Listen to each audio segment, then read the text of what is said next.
you guys have watched the Democrats just totally, I was kind of alluding to it earlier, like what a weird flex to melt down over something like what I said earlier was ICE trying to remove violent MS-13 gang members or, Venezuelan gang members. What a weird thing to melt down over people uncovering massive amounts of fraud and corruption in government with your taxpayer money. Like, what a strange thing to be really upset about.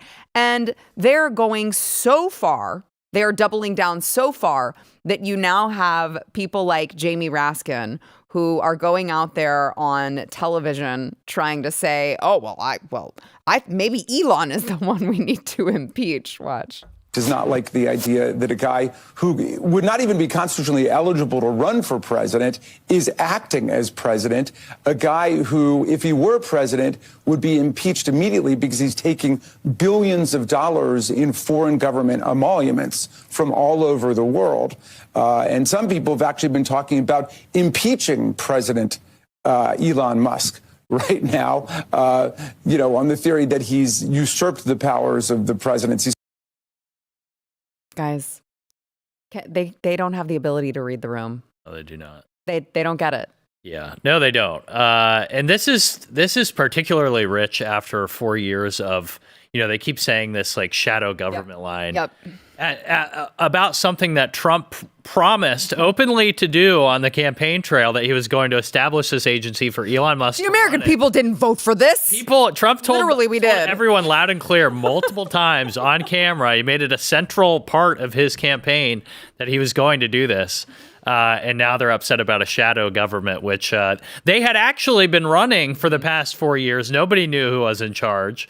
It was clearly probably some like leftover Obama staffers and some of the Biden people, and maybe even Hunter Biden. But it was very, this is exactly what they do. They always accuse you of the things that they have already done. Yeah. And I think what's so particularly upsetting about this in this moment is that, one, they don't necessarily have a unifying thing to tie the Democrat messaging together. What Elon buying X or Twitter has done, it's break the Democrat narrative machine. So nobody trusts the media anymore. They can't do like a George Floyd 2.0, right? They just can't do that because they don't have the messaging power to propagandize people like they used to. So that's one. And then number two, what he's doing is he's cutting through. The left is the party of the global American empire, sometimes called the gay. And this is what they love, giving millions of dollars for sex changes overseas, DEI musicals in foreign countries, Libyan financial management. This stuff has you couldn't even make an argument that this stuff benefits the American people. They are looting the treasury and they're getting rich off of it. And they're also spreading their ideology globally. So this is what, I don't think there was a single global leftist network that wasn't being funded by Democrats taking our tax dollars and giving it to them. Right. So this is really a death blow to not just the modern, American sort of left, but it is international. And this is a crisis, reaching crisis levels for them, and they can see the writing on the wall. To Logan's point, you see all of what's come out with the Clinton Foundation and the Clintons' money. Not that we didn't already know that this was a giant money laundering scam, but you talk about how much Chelsea Clinton, it was discovered that she was being paid, and that, you've got these NGOs that are like paying for her wedding, and where is the NGO getting the money from? And it just becomes very sticky very quick when you start looking into the details of these people. Yeah, they're mad at Elon, oddly enough, for simply putting, I guess, a flashlight on everything and really bringing that stuff to the American people, which is a very simple thing. It's just like, hey, do you guys know that you are paying for X, Y, and Z? And as more American people figure that out, they're going to realize, as many of us have been saying, your tax dollars for years have been pissed away. What you're seeing, and I love it. Again, this is just what Rand Paul had been doing every year with his Festivus report on a mass level, right? And it's going to happen with more and more agencies, man. It's going to be really interesting once they make their way to the Pentagon. And you really start to see just how dirty and grimy these cats are, especially the Pentagon with the trillions of dollars, or they just up and lose oftentimes, or it goes rather unaccounted for. Let's just say that they know what happened to it, but it just goes unaccounted. Yeah, exactly. They know what happened to it. But no, seriously, the reason why they are mad, you got Al Green, not the good Al Green, but Al Green as far as Democrats and all of those guys that have been griping and complaining about what's going on, is they understand the government has historically, federal government has historically been used to fund all of their pet projects. And it's been like this for years. This isn't something that just started 4 years ago. I don't think even Trump understood how bad it was, and just how much that they are subsidizing just all of these different affairs, both domestically and especially globally, as you saw with this whole U.S. AIDS thing.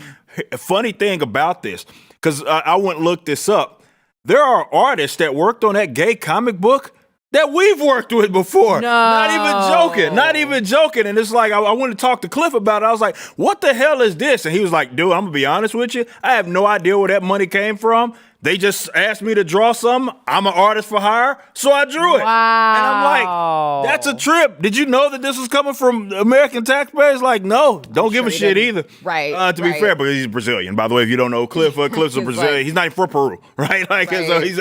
But no, it's just when you look at it and you break that type of stuff down, you just realize just how much money is just being pissed away, quite literally, by the and like. That's just an example of somehow it ended up in Cliff's lap.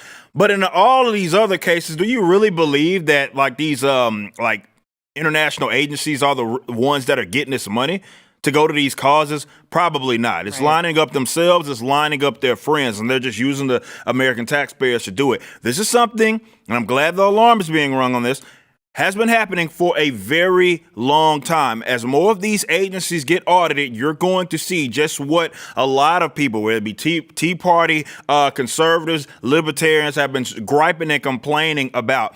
The government, the federal government, has a spending problem, okay? They don't need any more. Stop this whole tax the rich BS and everything. They don't need any more money. They get way too much as it is right now, and they spend it inefficiently because, to be fair, they're not designed to spend it efficiently anyway, right? They're designed to deficit spend. So I'm going to be very interested in what else goes uncovered, especially once they start getting to the Pentagon. Yeah, well, I also would encourage them to keep it up. I want them to keep complaining about Donald Trump rooting out all of this fraud and corruption. Jasmine Crockett going up there like, we gonna come for your ass, okay? Please do. I fully support you guys doubling down on this terrible, terrible strategy, because you have the polling that's come out. Let's look at the polling on DOGE and, making sure that you know where your tax dollars are going and potentially creating less tax for you. 61% of Americans support the president's plan to downsize the federal government. And then you've got one of the first polls on DOGE with 997 respondents, 62% of respondents saying that they supported DOGE's mission. This is not controversial.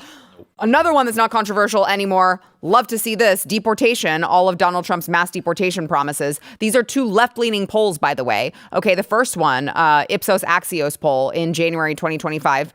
So after these had started, 66% of Americans support mass deportations from Donald Trump. New York Times and Ipsos, 55% of Americans support mass deportations. These are not controversial issues anymore. So please keep complaining and crying about Donald Trump literally following through on promises that he made to us on the campaign trail before we voted for him in November. Please do that. Because, by the way, Donald Trump's favorability is higher than it has ever been. 50%. Favorability right now. It's higher than it has ever been. And partially, we have the Democrats to thank for that, I believe. If you like this clip and you want to see the full episode, click here. And if you want to subscribe to the channel, come on, you know you do. Click here.